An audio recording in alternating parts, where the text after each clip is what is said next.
ఏపీలో బీజేపీ అభ్యర్థుల ప్రకటనలో తీవ్ర జాప్యం చోటు చేసుకుంటుంది. టీడీపీ, జనసేన, బీజేపీ కలిసి కూటమిగా ఏర్పడ్డాయి. బీజేపీకి 10 అసెంబ్లీ స్థానాలతో పాటు 6 పార్లమెంట్ స్థానాలు దక్కాయి. అయితే బీజేపీకి కేటాయించే సీట్ల విషయంలో ఇప్పటికీ ప్రతిష్టంభన నెలకొంది. టీడీపీ, జనసేన కలిసి తమకు కేటాయించిన సీట్ల విషయంలో ఏపీ బీజేపీ నేతల్లో తీవ్ర అసంతృప్తి నెలకొంది. ఇంకా చెప్పాలంటే బీజేపీ ఏపీ అధ్యక్షురాలు దగ్గుపాటి పురంధేశ్వరి చంద్రబాబుపై నేరుగా మోడీకి ఫిర్యాదు చేసినట్టు తెలుస్తోంది.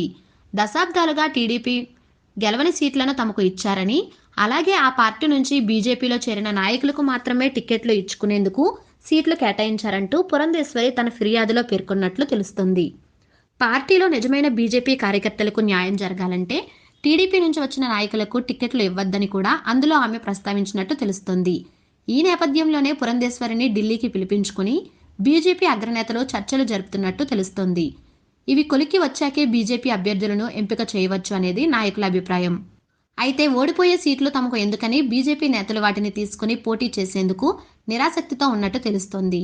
మరోవైపు చంద్రబాబు నాయుడు మాత్రం చాలా తెలివిగా తనకు కావాల్సిన సీట్లు తీసుకుంటున్నారన్న ఆగ్రహం కూడా ఏపీ బీజేపీ నేతల్లో ఉంది.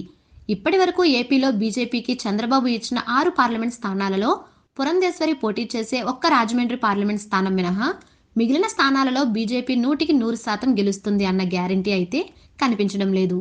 బీజేపీకి ఎంతో కొంత పట్టున్న విశాఖ పార్లమెంట్ స్థానం కాదని అనకాపల్లి పార్లమెంట్ స్థానాన్ని కట్టబెట్టారు. అలాగే బీజేపీకి ఏమాత్రం బలం లేని విజయనగరం సీటు కూడా ఇచ్చారు. పైగా బీజేపీ ఖచ్చితంగా గెలుస్తుంది అనుకున్న హిందూపురం సీటు ఇవ్వలేదు. బీజేపీ 2014లో ఓడిపోయినా, ఇంకా చెప్పాలి అంటే తెలుగుదేశం గత 20 ఏళ్లలో గెలవని తిరుపతి పార్లమెంట్ సీటును కూడా బలవంతంగా బీజేపీకి కట్టబెట్టేశారు.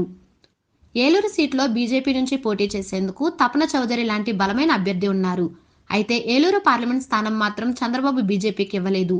ఇలా చెప్పుకుంటూ పోతే చంద్రబాబు బీజేపీ ఖచ్చితంగా ఓడిపోయే సీట్లే తమకు ఇచ్చారని ఏపీ బీజేపీ నేతలు ఆపోతున్న పరిస్థితి.